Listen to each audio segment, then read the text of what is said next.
Hi guys, I'm Adam Wilborn from WhatCulture. And I'm Andy Murray from WhatCulture, and coming up today I'm going to tell you all about Braun Strowman shooting on fake news about WWE wrestlers contacting AEW.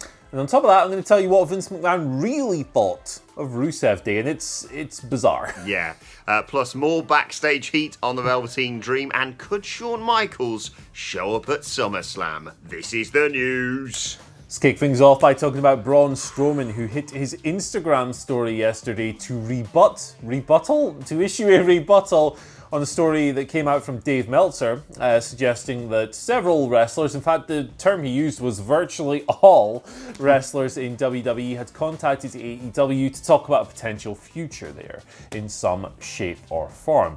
So the monster among men hit his Instagram story here. He's since deleted this thing, so credit to Alex McCarthy of TalkSport for preserving this via screenshot on his Twitter page.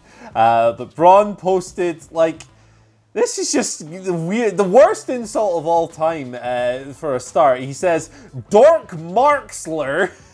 With yet more hashtag fake news, hashtag not this guy. And he's got a screenshot of a story from another account that says everyone in WWE is contacted AEW. Now, of course, that's a gross exaggeration. At no point was it said that everyone in WWE had phoned up and gone, hello, AEW, I would like a contract, please.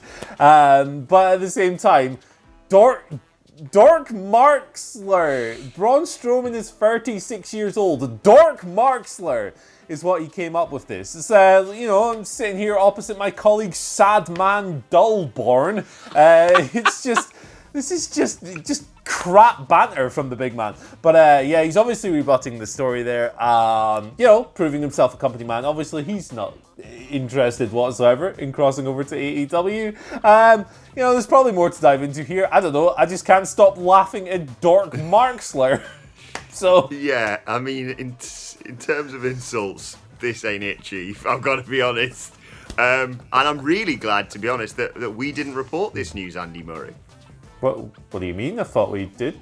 Sorry, I meant us, like the proper news team, like the afternoon news team. Of course, they report it, but the guys you can't. Fair enough. Fair enough. Sorry, Dork. I can't get over this.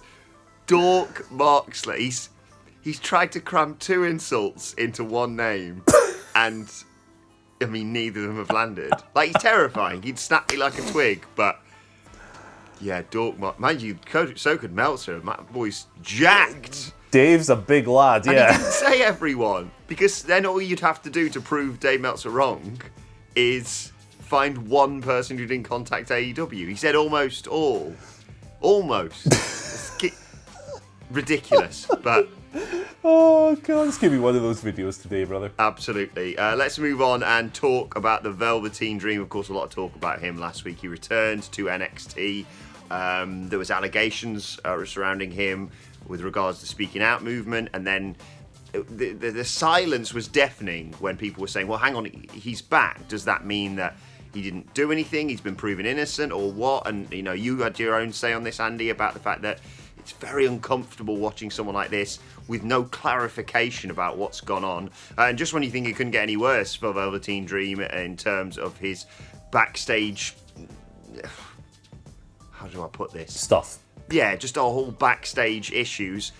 He has apparently got more backstage heat, according to Fightful Select. Apparently, he's not only had heat for those alleged behavioural issues, but other wrestlers also think he's getting preferential treatment on several different occasions, having gotten away with stuff that I would have seen other performers fired. Around this time, when this report came out yesterday, Triple H was speaking with CBS Reports, and he claimed that he'd looked into what was there and didn't find anything with regards to Dream's allegations.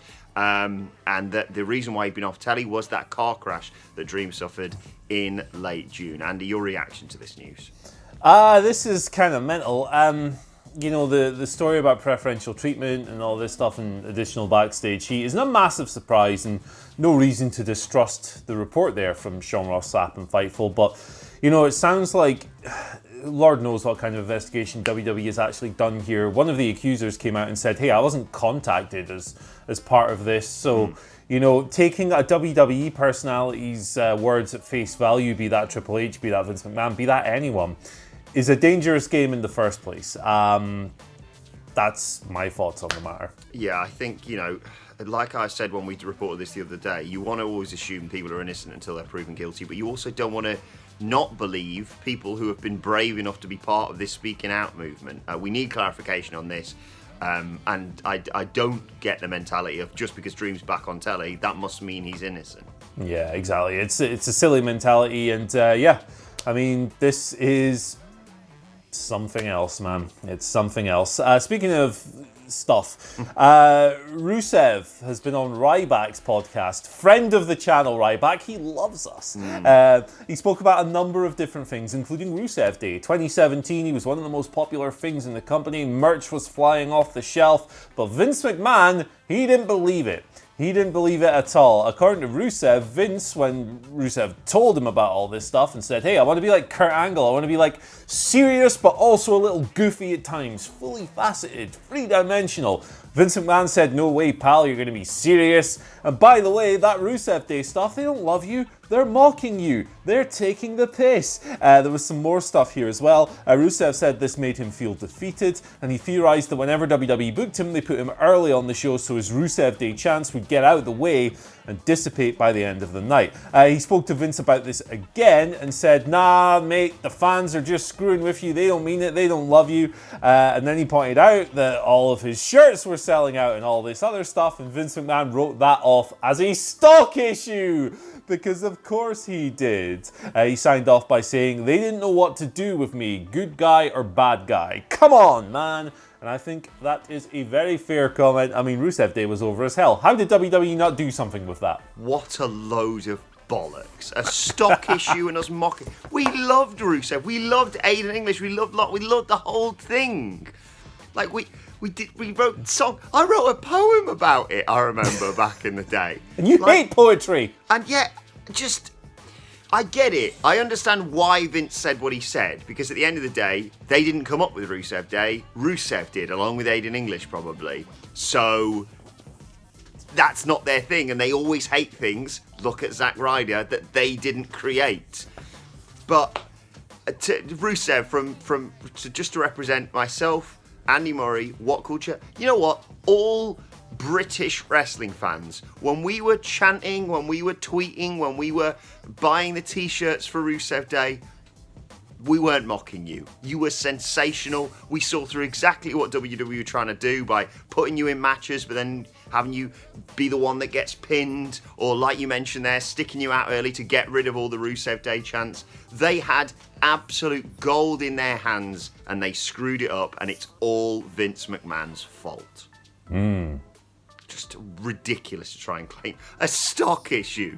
Yeah, you can't make enough of those bloody t-shirts without people buying them. Anyway, let's move on and talk about SummerSlam. By the way, Rusev, if you want to come on another great wrestling podcast, Miro, I should say, you know where I am. Final thing we should talk about, yes, is SummerSlam. Shawn Michaels appeared on Monday Night Raw last night. He got RKO'd, he got punted. He's sort of grown a bit of hair back as well. I'm sure Andy's going to have something to say about that in a second. But before all that, he hinted about a possible appearance at SummerSlam, saying that Randy Orton's night, when he's challenging for the WWE Championship, is going to end with either a Claymore kick or sweet chin music. So could we see Shawn Michaels at SummerSlam?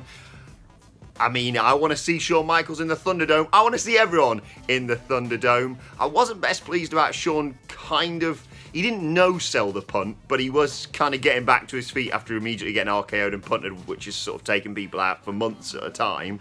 But still, Shawn Michaels at SummerSlam, we can say that with the Thunderdome and what's going on, WWE are clearly trying to do almost like a relaunch to get those lapsed fans back into it. This could be a way back in. Maybe special guest referee, who knows?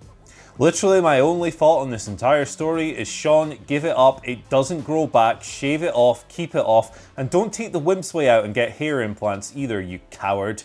Own it. Balddom is happiness, you silly sausage. Indeed. Right, let's move on to your Twitter questions. At WhatCulture WWE, of course, if you want to get in touch with us. First question today comes from Dante3000, who says, sad how Titus, great to see him last night on the show, by the way, always gets recognised outside the ring for how cool he is, yet the only thing in ring he's known for is botching an entrance. Who do you guys think is too over the hill to get a proper push that will sadly never come? I don't like to use the term over the hill. No. But you know, someone who's perhaps past their physical peak. I mean, it's quite evident in their work that they're beyond their physical peak. That I don't think he'll ever get that main event level push is Samoa Joe. I think he's still one of the best talkers and characters in the business. He's still got an aura, and he's still really good. Don't get me wrong. But if you go and watch some of his Ring of Honor stuff, some of his Impact stuff from before he came to WWE, not quite the same killer between the ropes. So I think that ship has unfortunately sailed. I'm inclined to agree with you, although I hope that they've noticed with what he's been doing on commentary that potentially there's one world title running him. I would definitely be behind it. I don't know when that's going to be, but heel or babyface, I think he's sensational. I think they could definitely do something with him. I just want to mention, I know she's had one in the past, but Mickie James, she got done dirty on last night's show. No entrance, counted out. All of her match pretty much with Natalya was just Samoa Joe and Seth Rollins having a chat.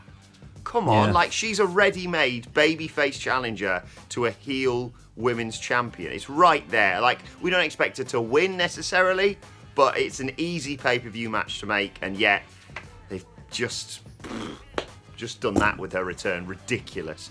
Second question today comes from Matt Ryan on Twitter, who says, Legend. Is there next to a very likelihood of seeing Retribution interfering in one of the matches at SummerSlam? And if so, which match or matches would they interfere in? Oh, they were scamps last night, ruining Drew McIntyre's promo and rewinding the opening credits, I think. Yeah, what a huge game-changing impact Retribution had on the show once again.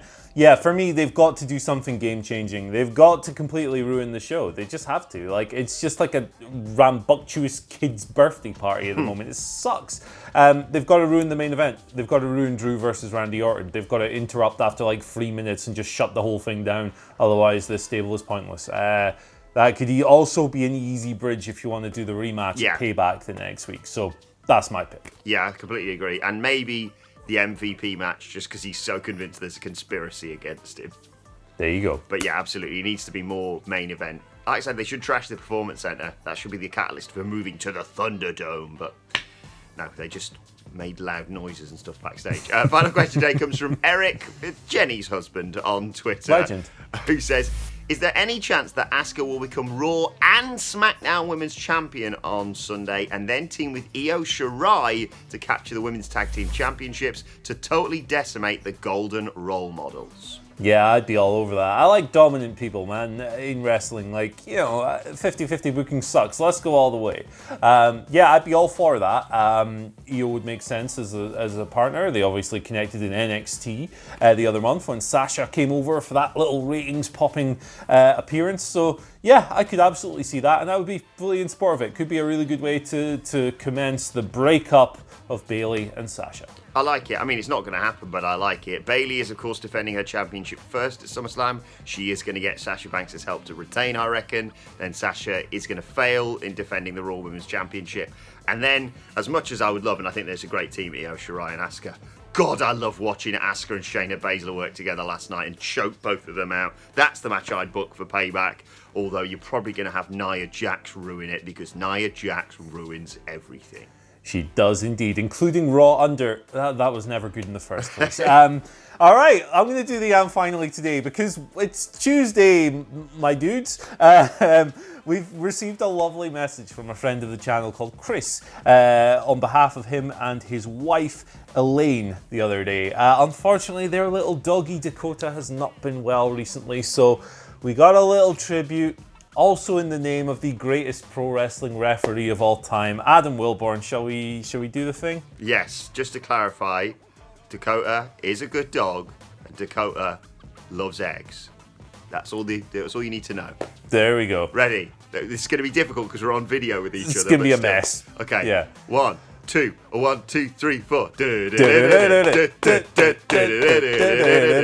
Eggs for Dakota. Dakota. We messed that up totally, but I hope that helped in some way. We are Lovely available little for pooch, man. birthdays, weddings, and bar mitzvahs. Yeah, and if anyone else has any nice dogs, let us know, man, because we're dog lovers here on the channel. We love our little pooches. And Dakota, I hope you're on the mend. Hope you're doing well. Shout outs to Chris and Elaine as well. Anyway, we can wrap the show up. Yeah, let us know your thoughts on that and all of today's news stories in the comment section below. Don't forget to like, share, and subscribe. And subscribe to What Culture Wrestling on either iTunes, Spotify, or wherever you get your podcasts from. For daily wrestling podcasts, myself and the Dudley Boys getting together to review. It's going to be fun. Monday Night Raw a little bit later on today. Plus, you can let us know your thoughts and Twitter questions on Twitter at WhatCultureWWE. Watch there, follow both of us. You can follow Andy Murray at Andy H. Murray. The H stands for Henri Saive. Remember him? Good in Football Manager, not good in real life. If you get that reference, go and check out What Culture Football on YouTube and wherever you get your podcasts from. You know what you to do.